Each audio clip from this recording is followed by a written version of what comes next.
एक समय की बात है, जंगल के पास और गांव से थोड़ी दूर गज्जा नाम का एक डोंगी बाबा रहता था। वह दिन रात सोता रहता था और कभी कभार अपने पेट के लिए गांव में भिक्षा मांगने चला जाता था।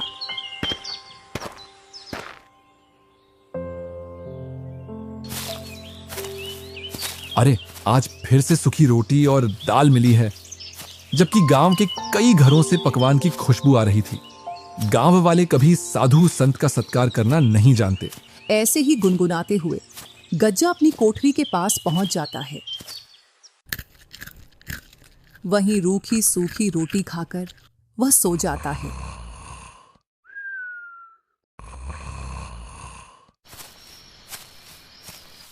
एक शाम गज्जा ऐसे ही घूमते घूमते गांव के पास पहुंच जाता है। जब वह मुखिया के घर के पास पहुंचता है तो उसको पकवान की मस्त खुशबू आती है। आज तो मुखिया के घर में कुछ खास बन रहा है, जो इतनी मस्त खुशबू आ रही है।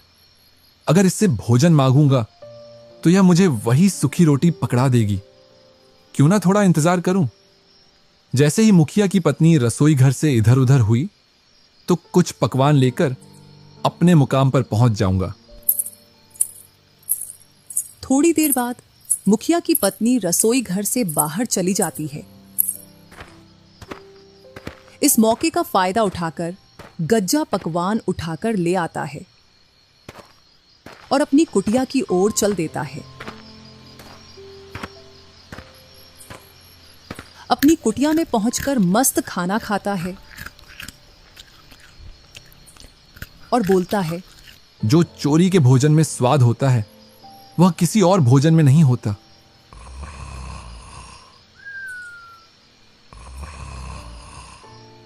ऐसे ही वह हर शाम गांव में जाता और अपनी भोजन की व्यवस्था करके आ जाता।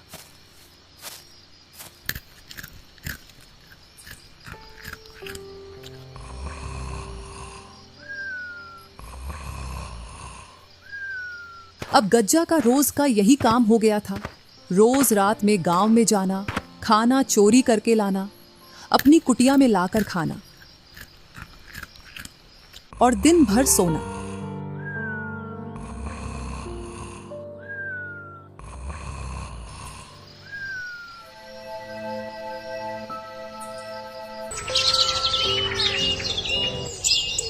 एक दिन गज्जा के दो चेले कल्लू और भूरा गज्जा के पास आते हैं। अरे यार भूरा, गुरुजी को देख, दिन भर और रात भर मस्त सोते रहते हैं। अभी तो ये फेरी पर भी नहीं जाते। पता नहीं अब क्या खाते हैं या कोई सा मंत्र इनके हाथ लग गया है जिससे इनको भूख नहीं लगती। ऐसा लगता है जैसे रोज पकवान खा रहे हों। यही तो मैं तुमसे कहना चाहता था, फिर मुझसे पहले तुमने बोल दिया। यही तो मेरी समझ में नहीं आ रहा। अब गुरुजी फेरी भी नहीं कर रहे। पता नहीं कौन सा मंत्र मिल गया जो अब इनको भूख नहीं लगती। भूरा, इसका पता तो हमको गुरुजी से ही मिलेगा। चल गुरुजी से पूछते हैं। इधर गज्जा घोड़े बेचकर सो रहा था।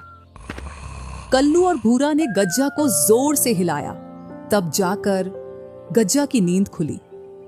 अरे भाई कल्लू और भूरा, तुमने मुझे गहरी नींद से क्यों जगाया? गुरुजी को हम दोनों की तरफ से प्रणाम। हाँ प्रणाम। बताओ, तुमने मुझे क्यों जगाया है? गुरुजी, एक बात बताओ, आप दिन भर सोते रहते हो और रात के समय में कोई भी गांव वाले घर से बाहर नहीं निकलते जिससे कि तुम भिक्षा मांग लाओ। गुरुजी, हम दोनों इसी बात को लेकर चिंतित हैं कि आप बिना खाए पिए इतना दिनों तक कैसे जीवित हैं। तो आप खाते क्या हो? हमारी समझ में ये बात नहीं आ रही है। तुम दोनों को तो पता है मैं कितना ध्यान में लीन रहता हूं। बस उसी का फल है कि मैं अब अपनी सिद्धि के द्वारा अपने शरीर पर कंट्रोल रख सकता हूं। यही कारण है कि अब मुझको दिव्य शक्तियां प्राप्त हो गई हैं और अब मुझको भूख भी नहीं लगती है। तुमको लगता है कि मैं सारे दिन सोता रहता हूं, जबकि मैं सोता नहीं हूं। जमीन पर लेटकर अपनी आंखें बंद करके ध्यान में लीन रहता हूं। माफ करना गुरुजी, हम तो आपके पास कुछ और ही सोच कर आए थे, पर आप तो और कुछ ही निकले। आप अपने ध्यान में लगे रहो। हमको तो ज्ञान प्राप्त हुआ नहीं, हमको तो अब मेहनत करके जीवन का गुजारा करना पड़ेगा। ठीक है मेरे शिष्यों, अब मेरा ध्यान में लीन होने का समय हो गया है। तुम जाओ और मुझे परमात्मा में लीन होने दो। भूरा और कल्लू वहां से चले जाते हैं। इधर गज्जा अपनी नींद में व्यस्त हो जाता है। अरे यार भूरा, तुझको गुरुजी की बातों में कितनी सच्चाई नजर आती है।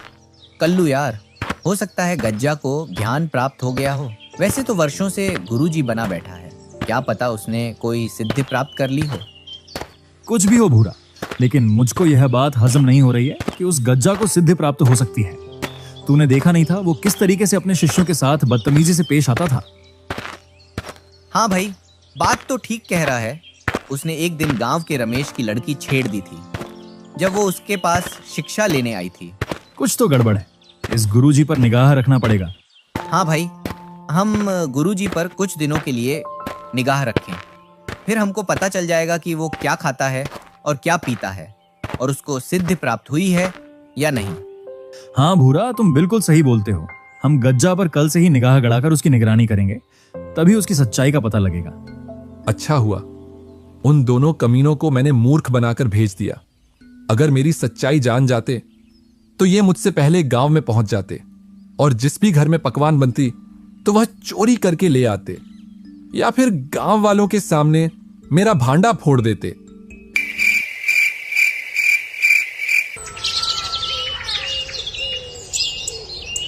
और सूरज की पहली किरण के साथ भूरा और कल्लू गज्जा गुरुजी पर निगरानी करने लगे।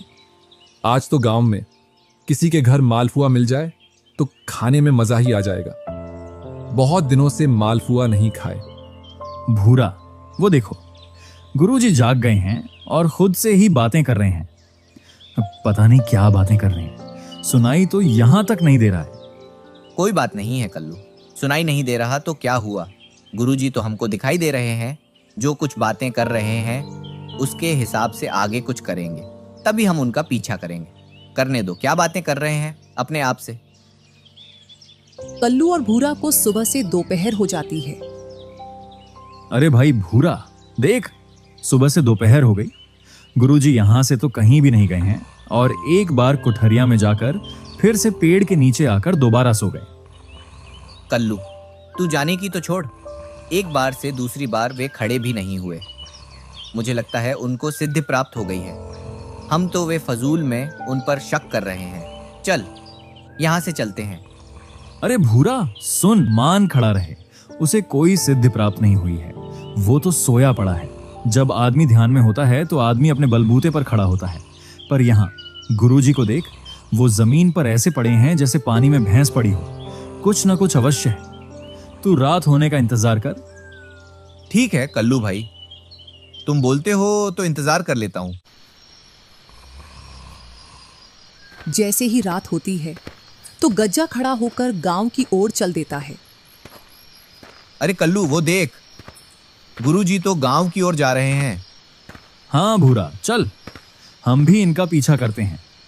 भूरा और कल्लू चोरी छिपे गज्जा का पीछा करते हैं और गज्जा जैसे ही गांव में पहुंचता है तो चोरी छिपे घरों के आसपास घूमने लगता है। गुरुजी घर के आसपास क्यों घूम रहे हैं, मेरी तो कुछ भी समझ में नहीं आ रहा है। सब्र कर भूरा, सब्र कर, और देख गुरुजी क्या करते हैं।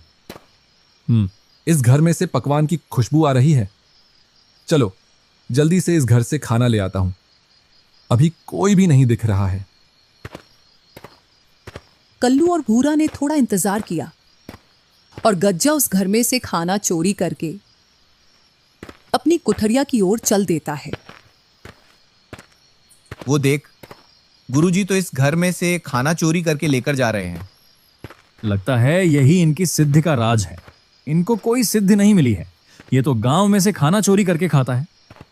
चल कल्लू, क्यों ना हम गांव वालों को बता दें कि इनका खाना गज्जा चुरा कर ले जाता है। अरे भाई, पागल है क्या तू? कभी तो अपनी खोपड़ी का इस्तेमाल कर लिया कर। जरा सोच, गुरुजी तो बैठे बैठे खाना खा रहे हैं, पता नहीं कब से गांव वालों के पकवान खा रहे हैं। क्यों ना गुरुजी का खाना हम चुरा लें, जो वे चुरा कर लाते हैं। जब वह गांव से चुरा कर लाएंगे और अपनी कुटिया में उस खाना को रखकर नदी में पानी भरने जाएंगे, तब हम उनका खाना चुरा कर खा लेंगे। हाँ कल्लू, ये तो बहुत अच्छा आइडिया है। कल से तैयार रहना।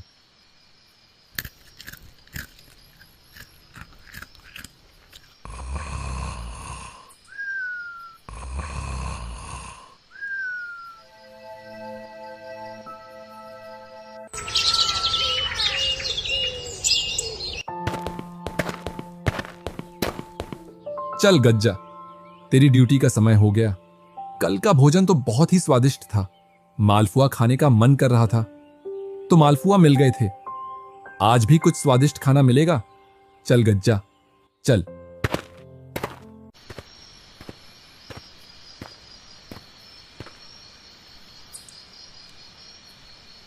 और गज्जा गांव से खाना चोरी करके लाकर अपनी कुठरिया में रख देता है। फिर अपना कमंडल लेकर नदी की ओर पानी भरने के लिए चल देता है। इधर कल्लू और भूरा गुरुजी का पीछा कर रहे थे। जैसे ही गज्जा नदी की ओर निकला, वो दोनों कुठरिया में जाकर खाना चुरा लाते हैं।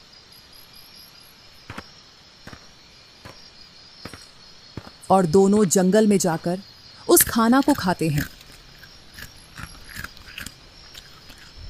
अरे, मेरी पकवान कहाँ गई? आज तो मैंने बड़ी ही स्वादिष्ट पकवान बनाई थी। हाँ जी, सुनते हो? हाँ, भाग्यवान, क्या हुआ? मैंने बड़ा ही स्वादिष्ट खाना बनाया था। आपने पूरा खा लिया, मुझे और बच्चों के लिए भी नहीं छोड़ा। अरे, मैंने अभी तक खाना नहीं देखा। खाने की तो दूर की बात है। कुछ दिनों पहले भी अपने घर में ये घटना हुई थी। ऐसा लगता है जरूर हमारे गांव में कोई खाना चुराता है। गुरुजी को इतना अच्छा समझते थे, वो तो चोर निकले। अब तो हम भी चोर बन गए। चोर नहीं, महाचोर बोल भाई, क्योंकि अब हम चोर के घर से चोरी करके लाते हैं। ऐसा 3 दिनों तक चलता है। गज्जा गांव से खाना लाता और कल्लू भूरा उसकी कुठरिया में से चुराकर खा लेते हैं। 3 दिन से भूखा मर रहा हूं। खाना लेकर आता हूं और कोई चुराकर मेरा खाना खा जाता है। आज ना, पहले मैं पानी लेकर आता हूं, इसके बाद खाना चुराने जाऊंगा। गज्जा आज पहले नदी से पानी लाता है। इसके बाद वह गांव में खाना चोरी करने के लिए जाता है और कुछ देर बाद खाना चोरी करके ले आता है और वह खाना खाकर मस्त सो जाता है।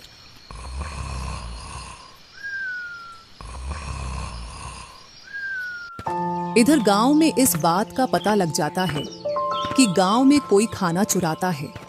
विशेषकर उस घर में खाना की चोरी होती है जिस घर में कुछ पकवान बना हो। उधर कल्लू और भूरा की 2 दिनों से दाल गल नहीं पा रही थी, तो दोनों सलाह बनाते हैं। यार भाई, कुछ तो करना पड़ेगा, नहीं तो मुफ्त का खाना नहीं मिल पाएगा। मेरे पास एक आइडिया है। क्यों ना हम गुरुजी को गांव वालों की आवाज से डराएं, जिससे गुरुजी अपना खाना छोड़कर अपनी कुटिया में चला जाएगा।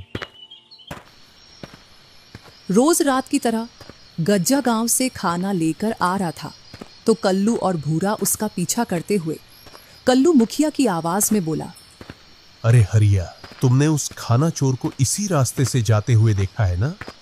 हाँ मालिक, खाने की खुशबू आ रही है। लगता है चोर यहीं कहीं आसपास है।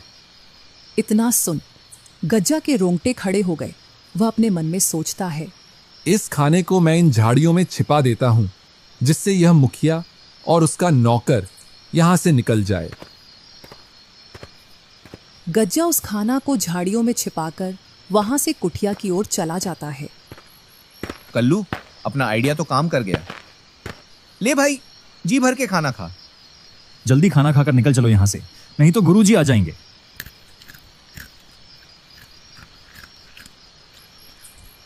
चलो, अपना खाना उठा ले आता हूं। जब गज्जा वापस झाड़ियों में आकर देखता है तो उसको झाड़ियों में कुछ नहीं मिलता। जरूर मेरे साथ कोई खेल खेल रहा है। कहीं कल्लू और भूरा तो नहीं, क्योंकि वे दोनों ही सबसे बड़े शैतान हैं। चलो, जो भी है उसको सबक सिखाते हैं।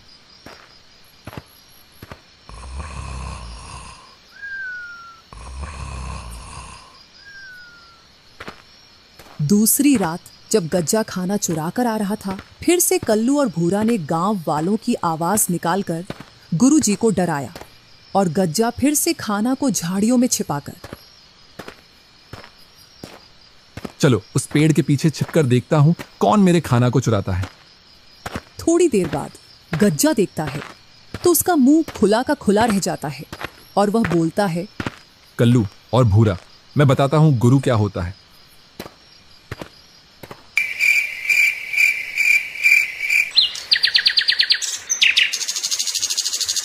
भूरा भाई, बहुत हो गया चोरी चोरी। चलकर कहीं काम धंधा देख लेते हैं।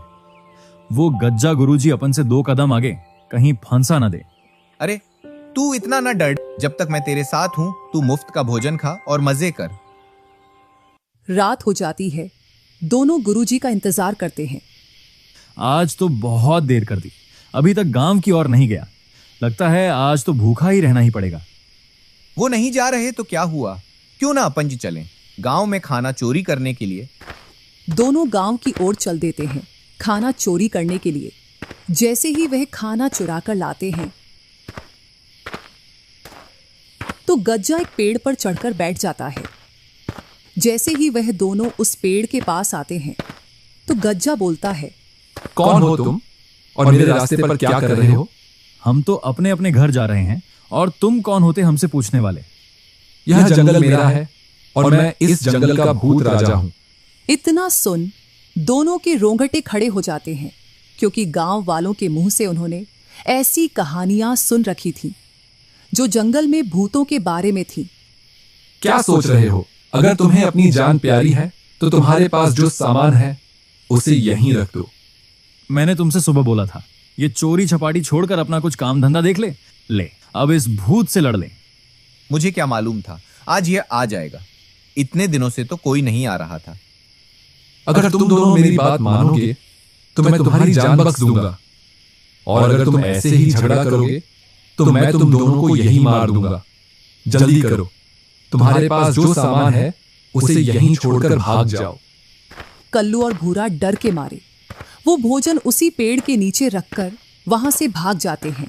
उन दोनों के वहां से भाग जाने के बाद गज्जा नीचे उतरकर खूब भोजन करता है और अपनी कुटिया में जाकर सो जाता है।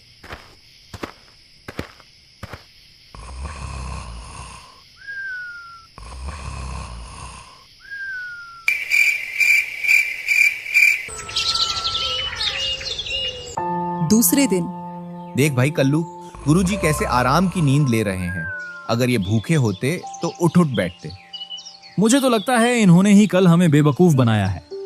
इधर पूरे गांव में यह बात फैल गई थी कि घरों से खाना चोरी हो रहा है। मुखिया जी, लगता है आप इस घटना को महत्व नहीं दे रहे हैं। हाँ मुखिया जी, कभी मेरे घर से खाना चोरी हो रहा है, कभी इसके घर से। कल को तो और भी बड़ी चोरी हो सकती है। जल्द ही इस समस्या का हल निकालिए।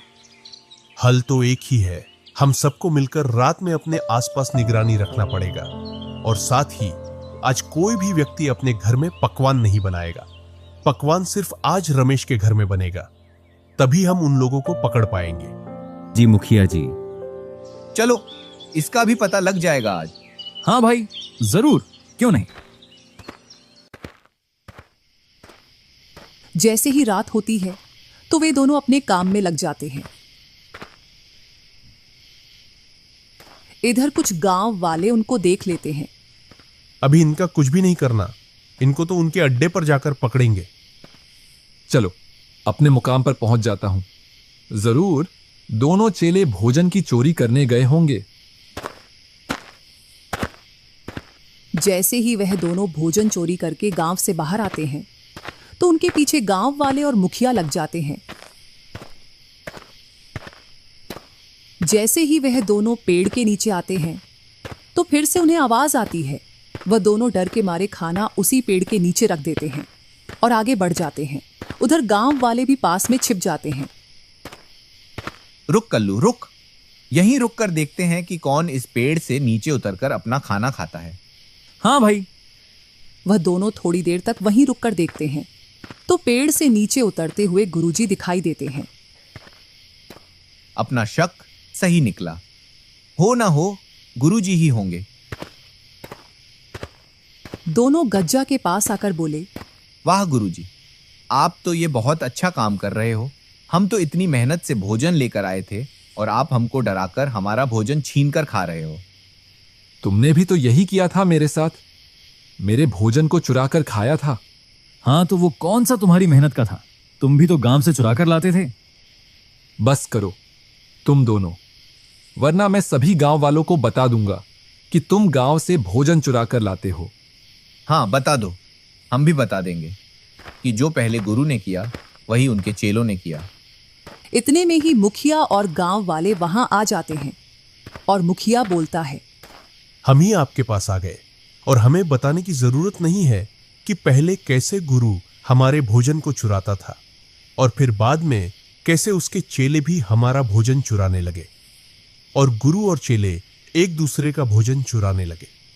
अरे, इतनी हेरा फेरी से कौन चोरी करता है? इसके लिए तो हमारे पास एक ही शब्द है, गुरु, चोर, चेला, महाचोर। चलो, तुम तीनों को सजा मिलेगी। पकड़ लो इनको और ले चलो गांव में, इन तीनों को।